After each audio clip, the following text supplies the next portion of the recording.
Zamislite da ste usred arktičkog kruga, bijele pustinje gdje termometar pokazuje 40 stupnjeva ispod nule. Vjetar sječe kožu poput staklenih oštrica. Svaki udisaj zraka peče vam pluća. U ovom paklenom krajoliku gdje smrt od smrzavanja vreba svake minute, jedan čovjek gradi svoju kuću. I od čega je gradi? Od snijega, od smrznute vode, od istog materijala koji bi ga trebao ubiti od hladnoće. To je paradoks koji prkosi svakoj logici. Kako je moguće da vas sklonište napravljeno od leda štiti od leda? Kako nešto tako hladno može održavati toplinu? Odgovor nije magija, niti neutemeljeni trik za preživljavanje. To je duboka lekcija iz fizike, remek dijelo inženjerstva koje je razvio narod Inuit tijekom 1000 godina. Danas ćemo otkriti tajne iglua i obećavam vam da nakon ovoga nikada više nećete vidjeti hrpu snijega na isti način. Počnimo. Mit o čvrstom ledu, zašto snijeg nije onakav kakvim se čini. Prvo što moramo razjasniti je vrlo česta pogreška. Iglui nisu napravljeni od čvrstog leda. Ako biste pokušali sagraditi kuću od prozirnih blokova leda, poput onih iz ledenjaka, smrznuli biste se do smrti. Čvrsti led je očajan izolator. Provodi toplinu gotovo jednako dobro kao metal. Zid od masivnog leda apsorbirao bi toplinu vašeg tijela i prenio je van u roku od nekoliko minuta, pretvarajući vaše sklonište u hladnjak, još učinkovitiji od vanjskog prostora. Iglui su napravljeni od komprimiranog snijega i ta razlika je ključna. Svježe pao snijeg, onaj po kojem hodamo u gradu i radimo grude za borbu, ima fascinantan sastav. Između 90 i 95% njegovog volumena je zarobljeni zrak. To su mali kristali leda koji tvore spužvastu mrežu punu sićušnih džepova zraka. Razmislite o čaši od ekspandiranog polistirena, tog bijelog materijala jednokratnih čaša za vruću kavu. Polistiren vam ne peče prste kada držite kipuću tekućinu jer je pun mjehurića zarobljenog zraka. Zrak je očajan vodič topline. Molekule zraka su razmaknute, ne sudaraju se međusobno kako bi s lakoćom prenosile toplinsku energiju. Isto se događa s pernatom jaknom, kaputom od perja. Perje zarobljava slojeve zraka koji spriječavaju toplinu vašeg tijela da pobjegne. Snijeg funkcionira točno isto. To je prirodni pokrivač. Kada Inuiti grade iglu od blokova zbijenog snijega, oni ne podižu hladnjak. Oni grade ogroman termos, toplinski izolator koji zarobljava toplinu u svojoj unutrašnjosti. Ljudski radijator, vi ste peć. Ali izolacija sama po sebi ne grije ništa. Prazan termos je na sobnoj temperaturi. Pokrivač bačen na stolicu ne stvara toplinu. Iglu treba unutarnji izvor energije. A taj izvor ste vi.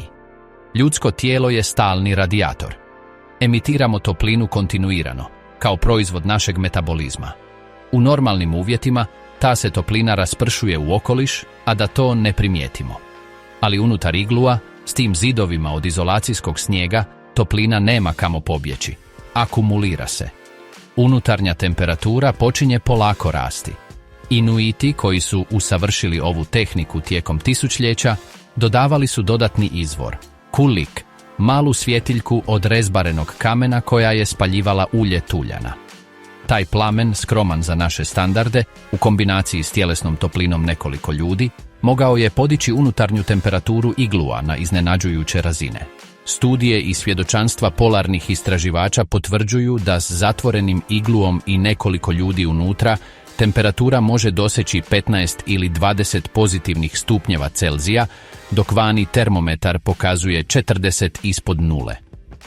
Razlika od više od 50 stupnjeva, postignuta bez fosilnih goriva, bez električne energije, samo ljudskom domišljatošću i zakonima fizike. Zamka za zrak, zašto hladnoća tone, a toplina pluta? Ovdje arhitektura iglua postaje doista briljantna, jer nije dovoljno samo zarobiti toplinu.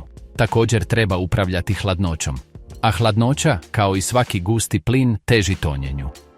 Ako ste ikada otvorili horizontalni zamrzivač od onih starinskih, primijetili ste da kada gurnete glavu unutra, hladan zrak vas udara u lice. Hladan zrak je gušći od toplog zraka, pa se nakuplja u donjim dijelovima. U iglu bi to mogao biti smrtonosan problem. Ako bi se hladan zrak nakupljao u zoni gdje ljudi spavaju, završili bi smrznuti unatoč tome što su unutra. Inuiti su riješili ovaj problem inteligentnim dizajnom. Ulaz u iglu nije u ravnini s podom, već se sastoji od tunela iskopanog ispod razine unutarnjeg poda. To je poput malog ulaznog podruma, pristupnog okna koje je niže od stambene zone. Što se događa s tim dizajnom? Hladan zrak, težak i gust, ulazi kroz tunel, ali umjesto da se penje prema kupoli, tone u najniži dio tunela i tamo ostaje zarobljen. Ne može se popeti, jer topli zrak iz stambene zone, lakši, tvori gornji sloj koji ga gura prema dolje. To je kao da iglu ima odvod za hladnoću, mjesto gdje hladnoća ostaje zarobljena bez mogućnosti da uznemirava stanare. Ali genijalnost iglua ne završava tu. Postoji još slojeva domišljatosti u ovoj strukturi od snijega. Oblik kupole, raspored blokova, povišena platforma za spavanje, čak i proces brtivljenja koji se događa s protokom sati, sve je izračunato s preciznošću koju je moderna znanost potvrdila kao savršenu. Sada ćemo otkriti zašto je oblik kupole toliko važan, kako Inuiti grade ova čuda u roku od nekoliko sati i koje lekcije možemo naučiti od njih za vlastito preživljavanje. Savršena kupola, zašto je oblik sve? Da je iglu četvrtasta struktura s vertikalnim zidovima i ravnim krovom, vjerojatno ne bi funkcionirao. Toplina se teži nakupljati u gornjem dijelu, da, ali uglovi i pravi kutovi stvaraju slabe točke gdje hladnoća može procuriti i gdje je struktura manje otporna na uraganske vjetrove Arktika. Oblik kupole nije estetski hir. To je gotovo savršeno geometrijsko rješenje. Kupola ravnomjerno raspoređuje težinu. Blokovi snijega, postavljeni u uzlaznoj spirali, drže jedni druge kompresijom. Ne trebaju žbuku niti cement. Sama gravitacija ih drži na mjestu, pod uvjetom da je nagib odgovarajući. Osim toga, sferni oblik minimizira vanjsku površinu u odnosu na unutarnji volumen. Manja površina znači manje područja kroz koje toplina može pobjeći.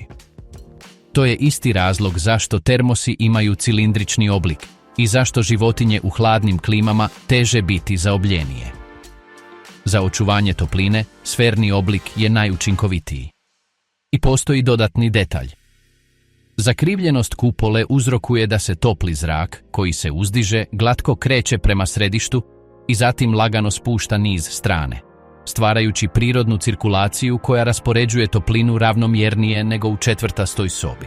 To je prirodna konvekcija u svom najčišćem stanju. Povišena platforma, spavanje u privilegiranoj toplinskoj zoni. Inuiti ne spavaju na podu iglua. Grade povišenu platformu, malu pozornicu od zbijenog snijega gdje postavljaju svoje kože i pokrivače. Ova platforma nije u ravnini s podom, već na visini od oko 30 ili 40 cm iznad. Zašto ova obsesija visinom? Zbog toplinske stratifikacije. Kao što smo rekli, topli zrak se uzdiže. Najtoplija zona iglua je u gornjem dijelu kupole, upravo tamo gdje ljudi ne mogu doprijeti jer nema gravitacije koja bi ih držala zalijepljene za strop.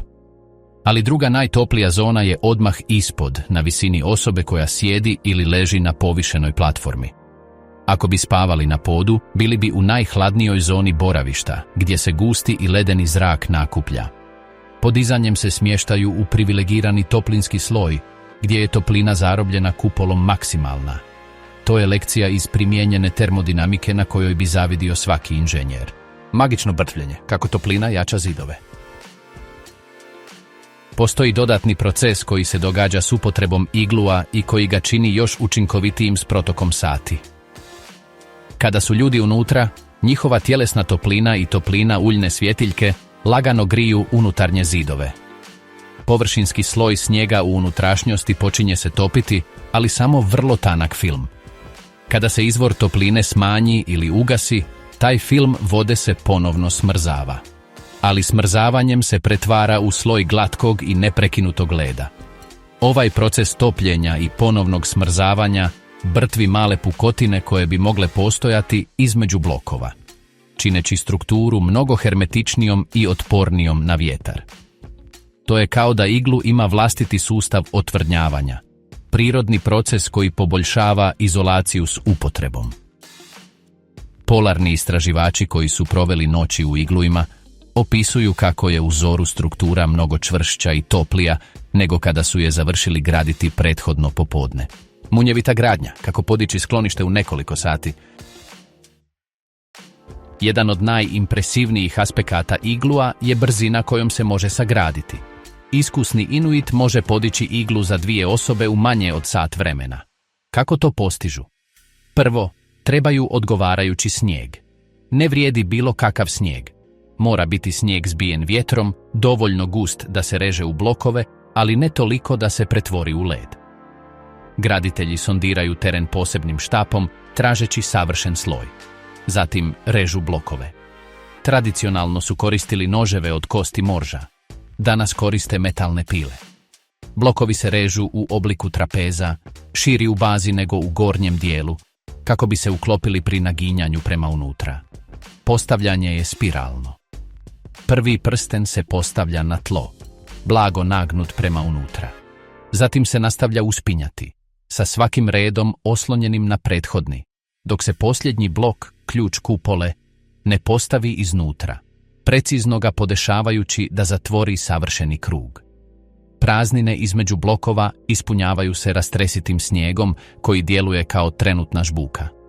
A zatim se iznutra zaglađuju zidovi kako bi se uklonile nepravilnosti koje bi mogle stvoriti točke kapanja zbog kondenzacije. U 45 minuta jedan čovjek sam može imati spremno sklonište sposobno izdržati arktičku mećavu i održati ljudsku toplinu. To je podvig građevinske učinkovitosti koji malo modernih tehnologija može nadmašiti. Lekcija za nas što možemo naučiti od iglua.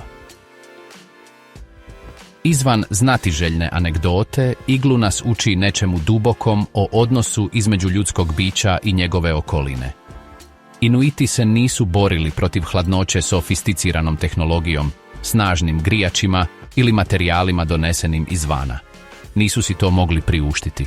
Nisu imali drugog izbora nego razumjeti hladnoću, proučavati je, naučiti njezina pravila, a zatim koristiti ta ista pravila u svoju korist. Ekstremna hladnoća je njihov neprijatelj, ali je također i sirovina njihovog skloništa. Snijeg koji bi ih mogao ubiti postaje njihov spas zahvaljujući poznavanju najosnovnije fizike.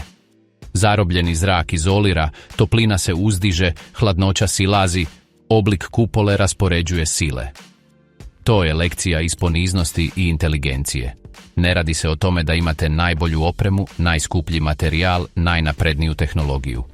Radi se o razumijevanju zakona svemira s tolikom dubinom da možete koristiti ono što imate pri ruci, koliko god se neprijateljskim činilo, da biste preživjeli. U našem modernom svijetu, gdje se svaka nelagoda rješava klikom i novim proizvodom, zaboravljamo tu drevnu mudrost. Iglu nas na nju podsjeća. Govori nam da rješenje naših problema nije uvijek u kupnji nečega, već u razumijevanju nečega. Tako da sljedeći put kada vidite snijeg, bilo u filmu, na fotografiji ili na prozoru svoje kuće, sjetite se iglua. Sjetite se da te bijele i hladne pahulje, koje se čine kao personifikacija zime i smrzavanja, mogu postati toplo sklonište ako znate kako ih koristiti. Sjetite se izolacije zarobljenog zraka, mikroskopskih džepova koji zaustavljaju hladnoću. Sjetite se topline vlastitog tijela, besplatnog radijatora koji uvijek nosite sa sobom.